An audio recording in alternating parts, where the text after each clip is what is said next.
Thank you so much. May God bless the reading of His word. Many are the afflictions of the righteous, but the Lord delivers him out of them all. As we have read this morning, if you are listening very well, the Bible actually says many are the afflictions of a righteous man. Many. It is meaning that numerous. They are numerous. They are plenty. They are innumerable. They are numberless.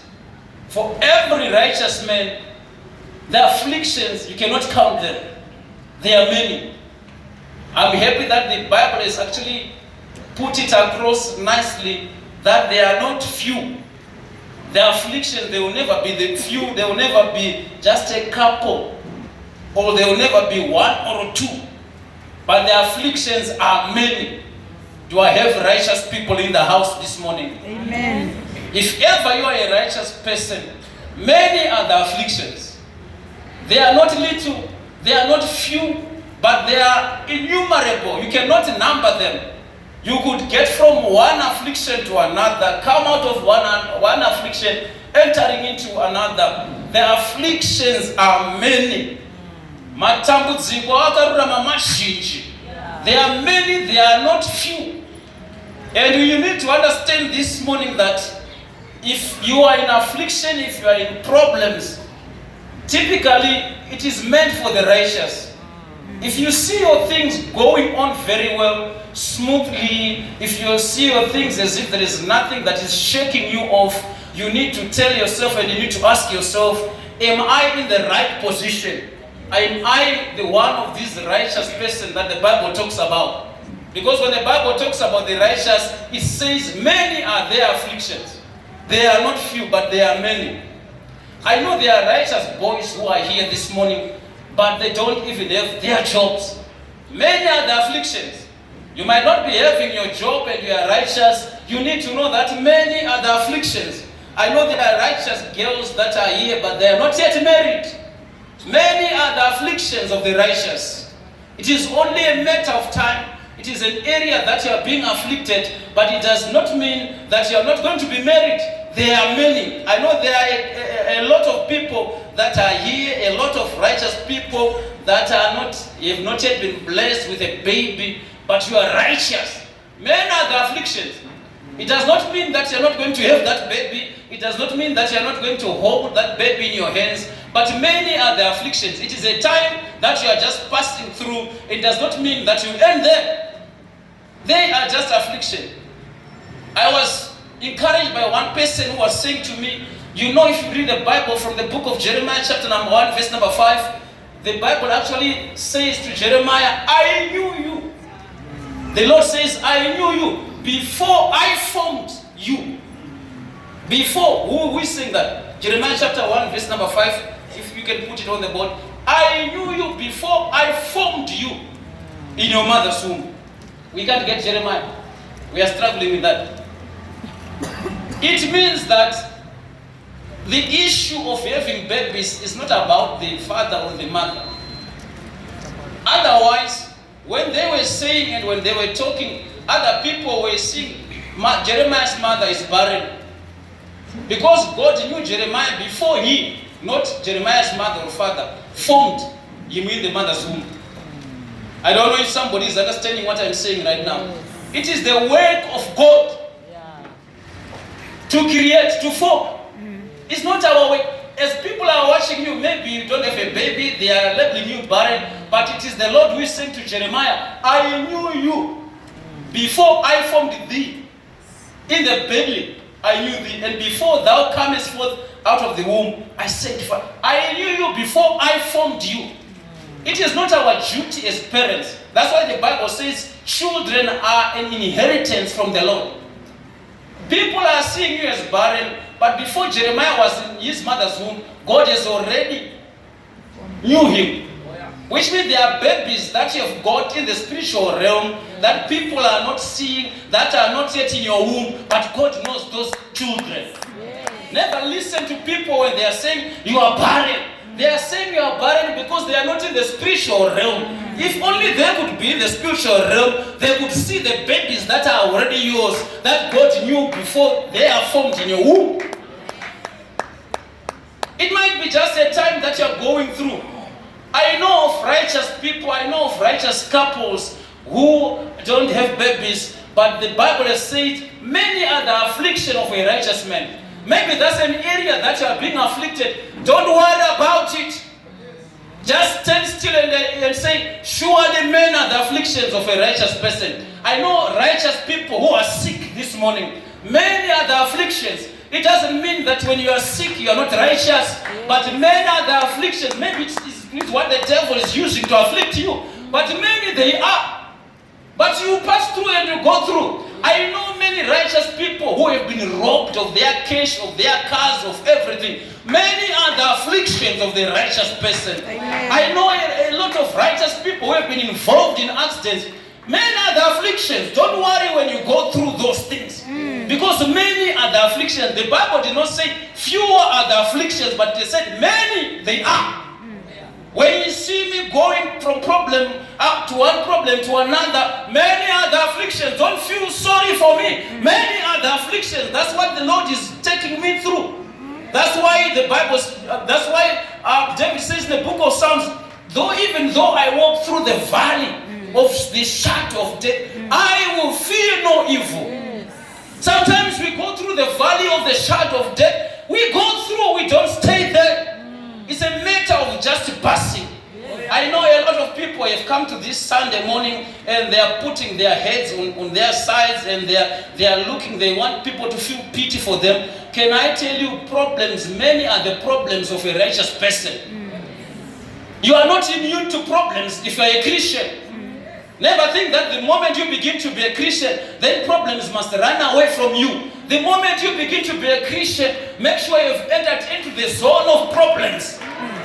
But even if we go through problems, we don't say that our God does not exist. We don't say that God is not there, because many are the afflictions.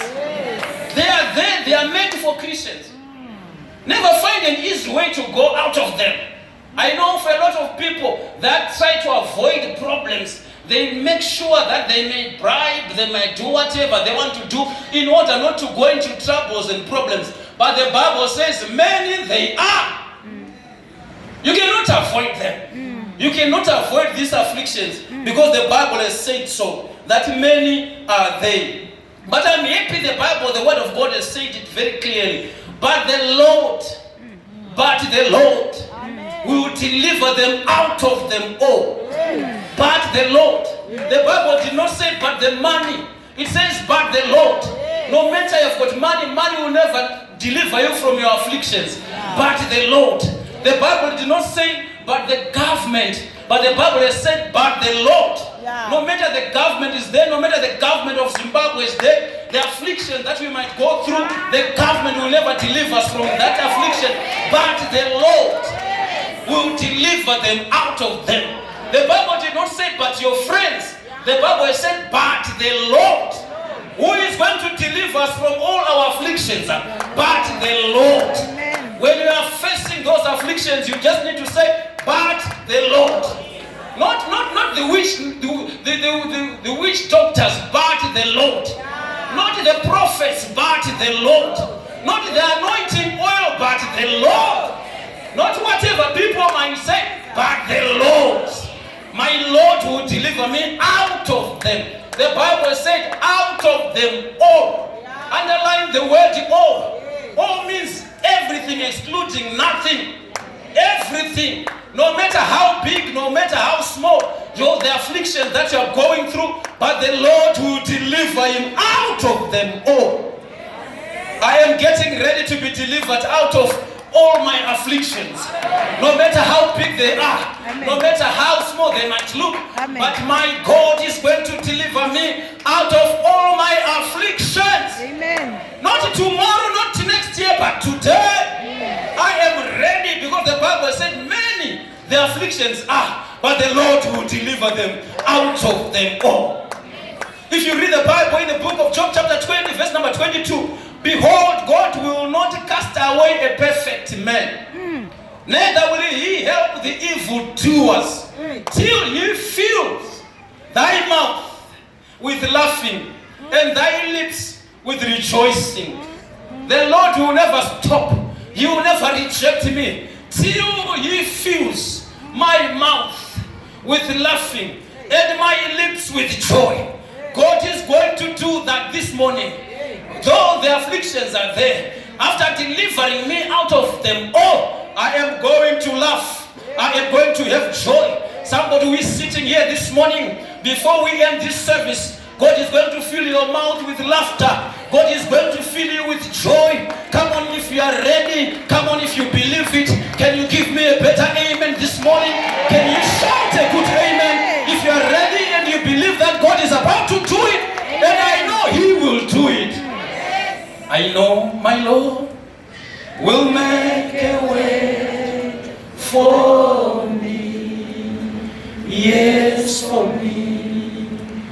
I know the Lord will make a way. No matter what you are going through, no matter the afflictions, if only a holy light shine around and to the right. I know my Lord will make a way for me. That's why the Bible says in the book of Psalms, chapter number 1, verse number 6, the Lord knoweth the way of the righteous. The Lord knoweth the way of the righteous. I know He will make a way for me. If I live a holy life, I know because the Lord knoweth the way for the righteous.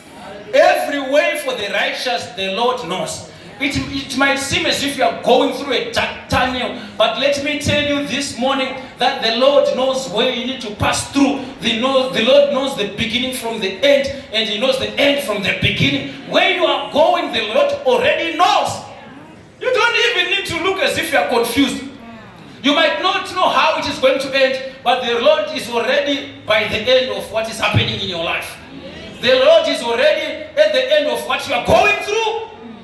He will make a way. The Lord knoweth the way of the righteous, but the way of the ungodly shall perish.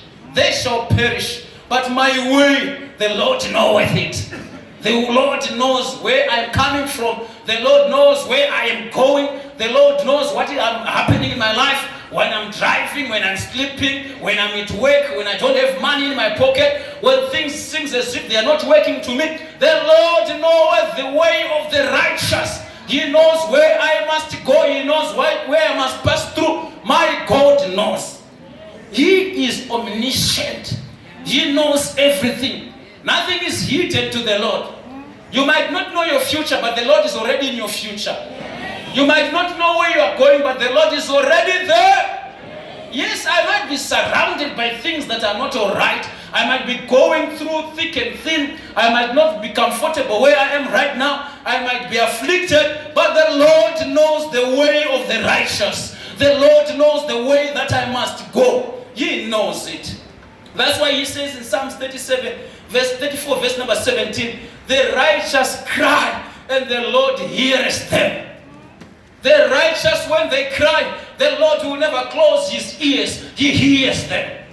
Although many are the afflictions, but when I begin to cry, it is rest assured that the Lord will hear me. The moment I begin to cry, the moment I begin to shout, the moment I begin to pray, the moment I begin to call upon the name of the Lord, the moment I begin to kneel down on my knees, the moment I begin to fast, the moment I begin to pray, my God heareth my cry. He will never ignore me. The Lord hears the cry of the righteous. All you need to do is to be righteous. Although the afflictions are many, but when I begin to cry, my God, my God, my God, my God, my God, my God, why have you forsaken me? He will hear my cry. Somebody, if you begin to cry this morning, if you begin to shout, no matter what you're going through, no matter what is happening to your life, the moment you begin to shout, the moment you begin to call upon the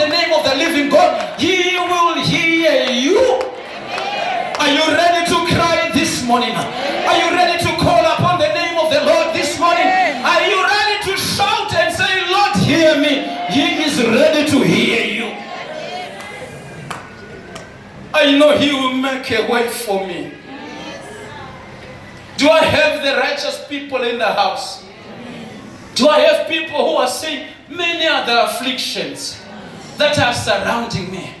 I am going hard time. I am praised on every side. Things are looking as if they are not working out for me. From one end to another end, I am struggling. It looks as if I am going nowhere. Are you here this morning? I've come with your word. God is saying, many are the afflictions of a righteous man, but God will deliver you out of them all. God is about to deliver someone from all his afflictions.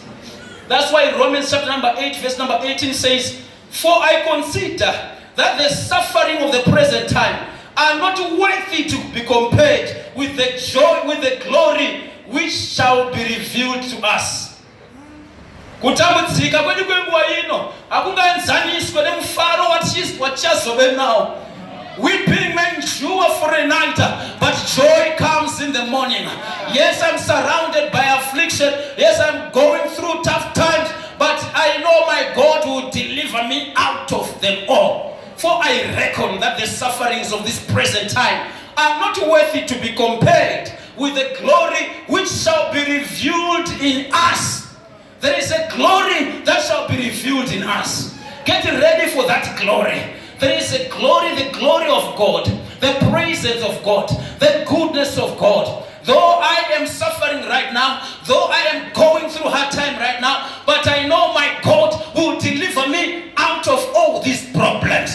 That's why in Isaiah chapter number 41, verse number 13, the word of God says, for I am the Lord your God, who takes hold of your right hand and says to you, do not fear, I will help you. Can I say to someone sitting down right now, the Lord is